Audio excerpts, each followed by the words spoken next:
ஒரு பொண்ணு அம்மாவும் ஃப்ளைட்டில் ஏறுறாங்க. ஃப்ளைட்டில் ஏறினோடனே பார்த்தா அந்த ஃப்ளைட்டில் யாருமே இல்லை, இவங்க மட்டும் தான் இருக்காங்க. இவங்க ஏறினதுக்கு அப்புறம் தான் ஒருத்தராக ஏறுறாங்க. சரி நைட் ஆயிடுது, 2 பேருமே தூங்கிடுறாங்க. அந்த பொண்ணோட அம்மாவுமே நைட்டில் திடீர்னு எழுந்திரிச்சு பார்க்குறாங்க. பார்த்தா பக்கத்தில் படுத்திருந்த பொண்ணை காணும். சரி ரெஸ்ட் ரூமில் தான் போயிருப்பா அப்படின்னு நினச்சி போய் ரெஸ்ட் ரூம்லையும் தேடி பார்க்குறாங்க. பார்த்தா ரெஸ்ட் ரூமே இல்லை. உடனே பதட்டமாகி அங்கே இருக்க ஃப்ளைட் அட்டெண்டன்ஸுமே சொல்கிறாங்க. அவங்களுமே இது பெரிய ஃப்ளைட்டுன்றதுனால ஃப்ளைட்டோட 2 டெஸ்க்லையுமே தேட சொல்லி அனௌன்ஸ் பண்ணுறாங்க.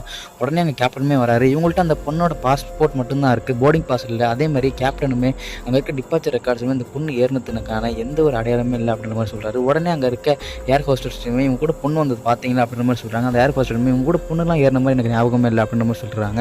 உடனே அங்கே ஃப்ளைட்டில் இருக்க எல்லாருமே இவங்களை தவிர அவங்க கூட பொண்ணை பார்த்ததே இல்லை அப்படின்ற மாதிரி சொல்லிடுறாங்க. அப்புறம் தான் கடைசியில் தெரிய வரும் இந்த ஃப்ளைட்டை டிசைன் பண்ணதே இவங்க தான். அதனாலேயே இவங்க மேலே இந்த ஃப்ளைட்டை எடுக்க வச்சு பழைய போட்டலாம் அப்படின்றதுக்காக இங்கே இருக்க ஏர் ஹோஸ்டர்ஸ் ஏர் மார்ஷலும் பிளான் பண்ணியிருப்பாங்க. கடைசியில் கிளைமேக்ஸில் இவங்களும் எப்படி அவங்க பொண்ணை தேடி கண்டுபிடிச்சோன்னா அந்த ஏர் மார்ஷலுமே அவன் வச்சு பாம்பில் அவனே வெடிச்சு இறந்து போயிடுவான். அடுத்து என்ன நடந்துச்சுன்னு தெரிஞ்சுக்க நம்ம சேனலில்